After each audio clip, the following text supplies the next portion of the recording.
Mic working? Yeah, thanks. Good afternoon, everyone, and pleasure to be here. With me today, we're going to try and discuss a little bit on where we see the auto industry going. I have Nambi, I have Amit, Ashok, and Srini with me, and we'll do the introductions as each one of them speak. What we'll try and do is I'm going to spend a few minutes maybe giving a perspective, both from an OE and where we see this industry going. We'll have each of the panelists speak for around 5 minutes to give their perspectives. We've got from tier one, chip manufacturer, system integration, and different perspectives here. And then what we'd really like to do is after that open up to a panel discussion where we look at a few of the key areas within the industry and then to a Q&A. So we'll try and make this a little bit more interactive session, especially after lunch. I know it can get quite challenging on this area. So I'm going to start by talking to you a little bit about where I see the industry going, what could be some of the opportunities that we look at here. So I think that if I see the auto industry and I see three things that are going to drive the next 10 years or beyond, and that's going to be electric, it's going to be autonomous, and it's going to be connected. These three things will change the way we think of the auto industry as we take it forward.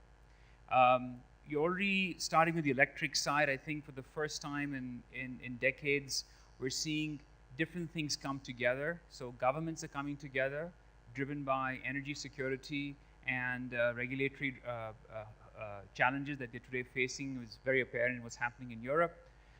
You've got consumers who today are trying to make decisions to say we would like to switch to electric. 10 years ago, they would laugh at electrics on this area. And you've got a big shift in technology, driven a lot by what the consumer industry has done, batteries where they've gone, chip manufacture, chips that have come to, and a change in all the electronics that have driven this area. I think although your oil prices have hit a fairly all-time low here for the last 15 years or so, I think this is what we're seeing today is e-mobility is going to represent an irreversible and fundamental shift in the industry. You're seeing almost every OEM spending a lot of money and investments in electric mobility. And I would make electric mobility a little broad. This would include plug-in hybrid electric vehicles, and pure electric vehicles, and fuel cell vehicles. So this all would be under electric mobility as we think of it. But also you're seeing a lot of startup companies that are coming in. And when I say startup companies, 3 new ones were announced, I think, in the last 18 months, and all have funding of over $500 million. So it's not small amounts of change that's going into looking at what electric mobility is happening on this area. Charging infrastructure is changing dramatically. Around 1 million charging stations exist today. They're likely to become around 12 to 13 million by 2020. So a big shift on this. Last year, globally, we crossed 1 million electric vehicles cumulative. Small number considering the kind of full auto industry. But if you look at trends, they're quite phenomenal. China has grown 270%, and they've sold over 330,000 electric vehicles, around 250 to 270 pure electrics out of the 330, right? In Norway, 1 in 3 cars sold are electric. Which has a big shift of how you think about it, right? Looking at the auto industry a little broader into the two-wheeler industry, China produces around 24 electric two-wheelers every year, 24 million electric two-wheelers, and has cumulatively over 120 million electric two-wheelers. From a perspective, we produce around, I think, 18 million gasoline two-wheelers in the country here. So if you start to see what this can happen, it's pretty big. Now, India is also going to be a very large opportunity. In April last year, the FAME policy rolled out, which is looking at putting 5 to 6 million electric vehicles, this is two-wheeler, three-wheelers, four-wheelers, in the Indian market by 2020. The overall investment is going to be around $2.2 billion. The first amount of around 1,000 crores has been pushed forward. And this is going to be in 3 key areas of providing subsidies to the industry, to the end consumer, setting up the infrastructure that's required for electric mobility, and investing in research and development. And that's a key part because I think as we think of what we're talking about today, the R&D part is going to be very important in how we spearhead some of these new areas. Shifting to the connected car side of it, well, we saw that the huge shift when a phone and a computer came together and you had your smartphone. Now you're adding a car to that. So, I mean, you're going to see the kind of capabilities that we would see on the connected car, which are going to dramatically shift how we look at the industry, right? Different sources say different things, but you know, they're talking about a 45 to 50 billion dollar business by 2020 on this front.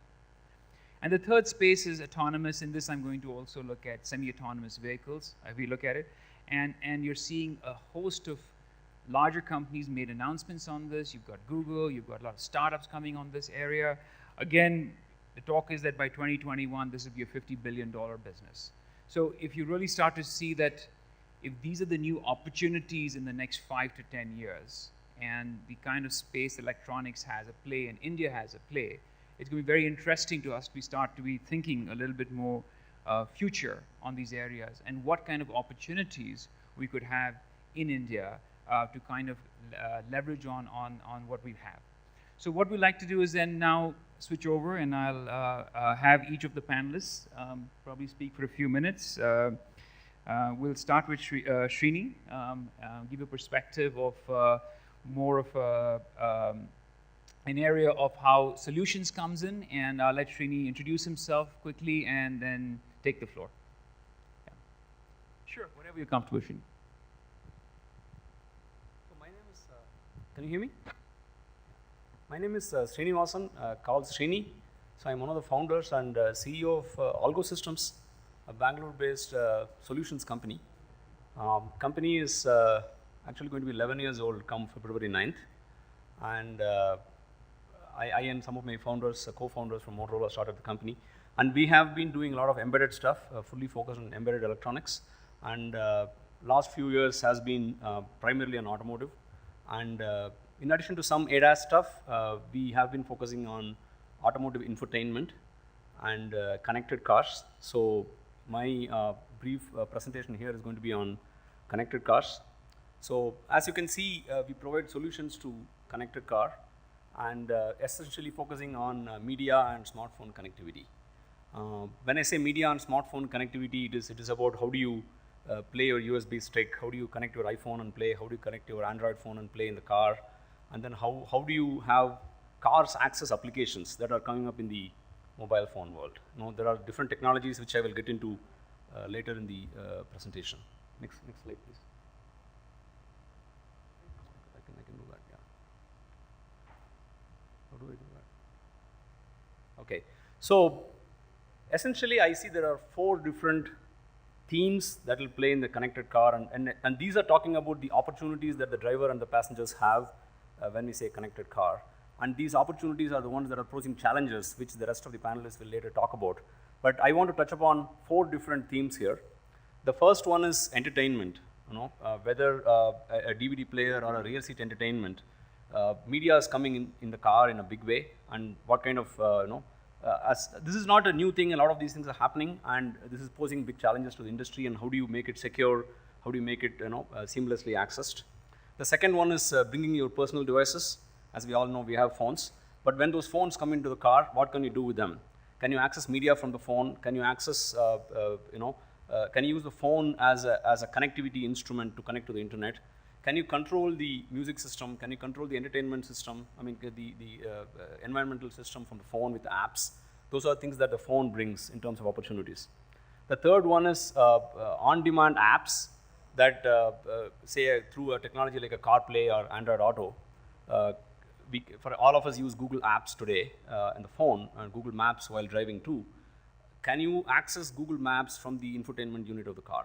So Android Auto provides that, for example. So on-demand apps that are very relevant to the passenger. Okay.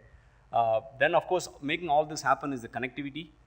Today there is going to be cell phone connectivity, and people can use these applications through the cell phone. But in the US already it's happening. Cars are going to come embedded with 4G connectivity. So that's going to happen in India and other countries too. So then the cars will be directly connected to the internet. So these are some of the opportunities that are coming up. And in terms of, sorry,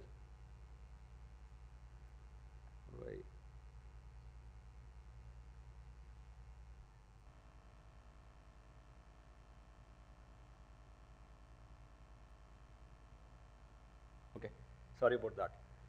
This is the last slide I have. So it essentially talks about the different technologies that the smartphone connectivity brings. The first one you see there is Android Auto. So as the name says, this is for the Android phones. So this is called a smartphone mirroring technology or application projection technology, where the app runs on the phone, and then you can control it from the car. So you can run Google Maps, or you can run mail or messages or phone call, and it also provides voice recognition capability. So the same thing from the Apple world is called Apple CarPlay. These two are the most prominent ones in the world today. And then there are other technologies like Smart Device Link, which is a Ford pioneer technology for doing similar things with a slightly different way.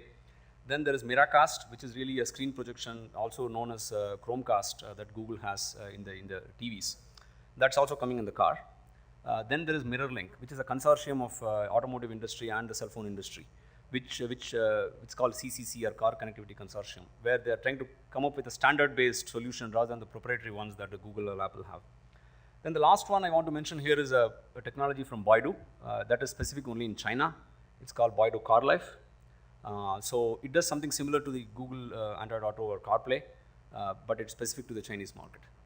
So these are the things that are happening in the industry, and these pose a variety of challenges in terms of security, in terms of driver distraction, in terms of connectivity, and I think the rest of the panelists will talk about those. Thank you.